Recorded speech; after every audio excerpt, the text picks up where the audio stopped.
చేసుకున్నారు. తర్వాత అదే ఇయర్లో దీన్ని కూడా ఏర్పాటు చేసినటువంటి పరిస్థితి మిగతా మరికొన్ని దేశాలు కలిసి. అయితే వీళ్ళందరూ కూడా మరికొన్ని బలమైన దేశాలు ఇందులో ఉన్నాయి. ఓపెక్ ప్లస్కి వచ్చేసరికి Saudi Arabia, Iran, Iraq, Kuwait, Venezuela, Russia, Kazakhstan, Oman, Mexico, Azerbaijan, Malaysia, Bahrain, Brunei, అలాగే సౌత్ సుడాన్ ఈ దేశాలు ఓపెక్ ప్లస్లో కనిపిస్తున్నాయి. అంటే ఇన్ఫ్యాక్ట్ ఓపెక్తో పోల్చుకుంటే OPEC plus countries are more stronger and వీళ్ళు డామినేషన్ ఎక్కువగా కనిపిస్తుంది. ఇప్పుడు యూఏఈ ఎందుకు బయటకు వచ్చింది అనేది చాలా కీలకమైనటువంటి అంశంగా కనిపిస్తుంది. ప్రధానంగా రాజకీయ ఒత్తిడి కొంత కనిపిస్తుంది.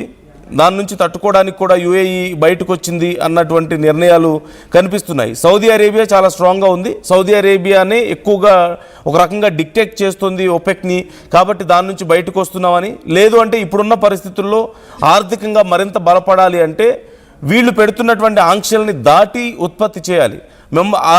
ఆ గ్రూప్లో మెంబర్గా ఉన్నట్లయితే అది కుదరదు. కాబట్టి బయటకు వచ్చి మరింత పెద్ద ఎత్తున ఉత్పత్తి చేయాలన్న ఆలోచనలో ఉన్నట్లు కనపడుతుంది.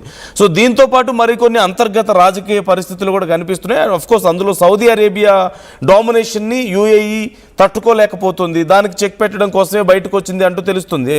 మరి ఇప్పుడున్న పరిస్థితుల్లో ఓపెక్ ప్లస్ వైపు ఏమన్నా అడుగులు వేసే అవకాశం ఉందా, ఇంకేదైనా ఇన్ఫ్లుయెన్స్ ఉందా అనే కోణంలో కూడా ఇప్పుడు విచారణ జరుగుతున్నట్లుగా కనిపిస్తుంది. And you can see the details.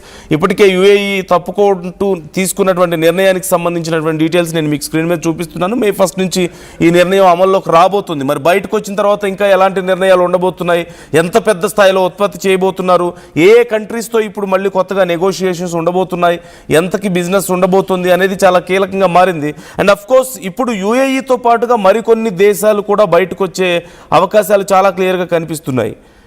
So ఇప్పుడు జరుగుతున్నటువంటి యుద్ధ పరిణామాల్లో చాలా నష్టపోయినటువంటి దేశాల్లో ఖచ్చితంగా యూఏఈ కూడా ఉంది. ఈ నేపథ్యంలో యూఏఈ సౌదీ అరేబియా డామినేషన్ని తట్టుకొని అక్కడ ఉండడం కంటే బయటికి రావడం బెటర్ అంటూ, సొంతగా బిజినెస్ చేసుకోవడం బెటర్ అంటూ నిర్ణయం తీసుకుంది. But at the same time ఈ protection is also very important. ఈ దేశాలకి సంబంధించి వాటిని ఎలా బ్యాలెన్స్ చేసుకుంటుంది, ఫర్దర్గా ఎలా కొనసాగుతుంది అనేవి ఎన్నో ప్రశ్నలు బయటకు వస్తున్నాయి. కానీ ప్రపంచ ఆయిల్ మార్కెట్లో మాత్రం ఇది ఒక పెద్ద కుదుపు కాబోతుందా? ఒకవేళ కనుక సప్లైని పెంచినా రేట్లో ఏదైనా డిఫరెన్స్ వచ్చినా సరే మరింత కుదుపు, అది రేటు పెరగడానికైనా తగ్గడానికైనా ప్రభావం చూపించే అవకాశం ఉంది. సో సప్లై తగ్గించినా సమస్య అవుతుంది, సప్లై పెంచినా సరే సమస్య అవుతుంది. అంతర్జాతీయ మార్కెట్లో ఇప్పటికే క్రూడ్ ఆయిల్ ధరలు పెరిగిపోయి ఉన్నటువంటి పరిస్థితి కనపడుతుంది.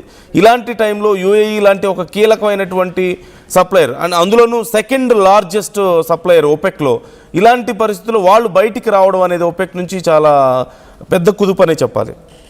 So what is your opinion about this? మీ అభిప్రాయాలు ఎలా ఉన్నాయి? I'm sorry.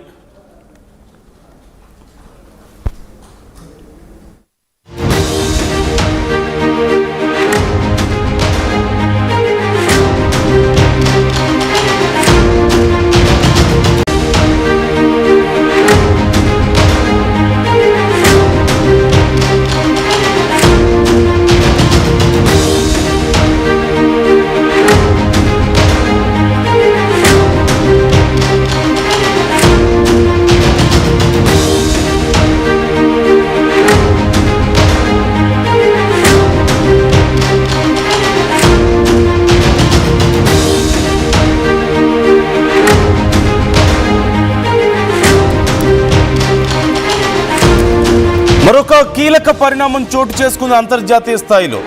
యూఏఈ ఒక సంచలన నిర్ణయం తీసుకుంది. ప్రపంచ చమురు రాజకీయాల్లో ఒక భారీ కుదుపు అనే చెప్పాలి. Organization of the petroleum exporting countries OPEC నుంచి యూఏఈ తప్పుకోవాలని నిర్ణయం తీసుకుంది. May 1 నుంచి ఈ నిర్ణయం అమల్లోకి వస్తుందంటూ ప్రకటించింది. చమురు ఉత్పత్తి కోతలపై అసంతృప్తితోనే ఈ కఠిన నిర్ణయం తీసుకున్నట్లుగా తెలుస్తోంది. సౌదీ అరేబియా ఆధిపత్యానికి యూఏఈ చెక్ పెట్టే ఆలోచనలో ఉన్నట్లు కనపడుతుంది. సొంతగా చమురు ఉత్పత్తిని పెంచుకునేందుకే ఈ వ్యూహం అంటూ మరికొందరు అంటున్నారు. గ్లోబల్ మార్కెట్లో ముడి చమురు ధరలు తగ్గే అవకాశం చాలా క్లియర్గా కనిపిస్తోంది. ఓపెక్ కూటమిలో 3వ అతిపెద్ద చమురు ఉత్పత్తిదారు యూఏఈ. గల్ఫ్ దేశాల మధ్య పెరుగుతున్నటువంటి ఆర్థిక రాజకీయ విభేదాల కారణంగా భారత్ వంటి దిగుమతి దేశాలకు చమురు ధరల నుంచి ఊరట లభించే ఛాన్స్ ఉంది ఇప్పుడు ఈ నిర్ణయం వల్ల. కేవలం ఆయిల్ పైనే కాకుండా ఇతర వ్యాపారాల మీద కూడా యుఏఈ ఫోకస్ చేయబోతుంది అంటూ తెలుస్తుంది. అయితే యుఏఈ తీసుకున్నటువంటి ఈ నిర్ణయం చాలా కీలకమైందనే చెప్పాలి. అయితే ఇక్కడ ఓపెక్ అండ్ ఓపెక్ ప్లస్ 2 ఉన్నాయి. ఓపీఈసీ అండ్ ఓపీఈసీ ప్లస్ అనే 2 సంస్థలు మనకి ఇక్కడ కనిపిస్తున్నాయి. అయితే ఒక్కసారి we should know the basic difference. ఆ తర్వాత మనకు అర్థమవుతుంది అసలు ఓపెక్ అంటే ఏంటి, ఓపీఈసీ అంటే ఏంటి. Organisation of the petroleum exporting countries, OPEC అంటే చమురు ఈ పెట్రోల్ ఉత్పత్తి చేసే ఎగుమతి దేశాల మధ్య ఏర్పాటు చేసుకున్నటువంటి ఒక గ్రూప్, ఇది ఒక సంస్థ ఇది. సో దీన్ని 1960లో స్టార్ట్ చేశారు. Iran, Iraq, Kuwait, Saudi Arabia, Venezuela ఈ దేశాలు కలిసి వీటిని ఏర్పాటు చేసుకున్నాయి. మెయిన్ ఆఫీస్ వచ్చేసరికి ఇటు వియన్నాలో అటు ఆస్ట్రియాలో ఉన్నాయి. అయితే ఇవి అసలు ఎందుకు ఏర్పాటు చేసుకున్నాయి అంటే ప్రపంచ మార్కెట్లో చమురు ధరల్ని నియంత్రించడం అనేది. సింపుల్గా చెప్పాలి అంటే మనం ఇక్కడ మన మార్కెట్లో కూడా చూస్తూ ఉంటాం కదా, ప్రతి ఒక్కదానికి ఇప్పుడు మిర్చి యాడ్స్ కనిపిస్తూ ఉంటాయి.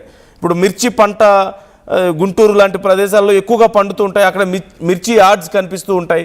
లేదంటే రైతుల కోసం ఎన్నో రకాల ఆర్గనైజేషన్ మనం చూసాం కదా, వరి పంటను కొనుగోలు చేయడానికి ఒక ప్రత్యేకమైనటువంటి గ్రూప్ ఉంటుంది, గవర్నమెంట్తో నెగోషియేషన్స్ చేస్తూ ఉంటుంది. సో ఇలా ప్రత్యేకంగా ఆ దేశాలన్నీ కలిసి ఆ దేశాల మధ్యలో డిఫరెన్స్ వస్తూ ఉన్నాయి. ఒక్కొక్కళ్ళు ఇష్టం వచ్చినట్లుగా పెట్రోల్ని డీజిల్ని ఉత్పత్తి చేస్తున్నారు. ఇష్టం వచ్చిన దేశాలకి ఎంత పడితే ఇప్పుడు మనం మార్కెట్లో రెగ్యులర్గా చూసేటువంటి ఫార్మేటే ఇది కూడా. సో ఒకరు 10 రూపాయలకి అమ్ముతున్నారు అంటే లేదు మేము 8కే ఇస్తామని ఒకరు వస్తారు, లేదు 5కే ఇస్తామని ఇంకొకళ్ళు వచ్చే అవకాశం ఉంది. ఇలా ఇచ్చుకుంటూ పోతే ఖచ్చితంగా లేనిపోని సమస్యలు వస్తాయి. కాబట్టి అంటే మార్కెట్లో ఒక గందరగోళం ఏర్పడుతుంది. ఎవరు పడితే వాళ్ళు ఎంతకు పడితే అంతకి అమ్ముకోవడం, ఎంత పడితే అంత సప్లై చేస్తూ పోతే డిమాండ్లో సమస్య వస్తుంది. రేట్లు ఒక్కోసారి భారీగా పడిపోతాయి. లేని టైంలో ఇష్టం వచ్చిన వాళ్ళు ఇష్టం వచ్చినంతగా అమ్ముకోవడానికి అవకాశం ఉంటుంది. So simply to control the supply and demand, ఈ బ్యాలెన్స్ని మెయింటైన్ చేయడం కోసం, ప్రైస్ బ్యాలెన్స్ని మెయింటైన్ చేయడం కోసం, మార్కెట్లో ఒక స్థిరీకరణ కోసం, ఒక బ్యాలెన్స్ కోసం దీన్ని క్రియేట్ చేసుకున్నారు. అయితే ఇప్పుడు దీని నుంచి తప్పుకోవాలని యుఏఈ నిర్ణయం తీసుకుంది. గతంలో కూడా కొన్ని దేశాలు తప్పుకున్నటువంటి పరిస్థితి మనకు కనిపిస్తుంది. అయితే ఇప్పుడు ఎందుకు తీసుకుంది ఈ నిర్ణయం అనేది కూడా చాలా కీలకమైన విషయంగానే మనం చూడాలి. ఇందులో సౌదీ అరేబియా, ఇరాన్, ఇరాక్, అలాగే కువైట్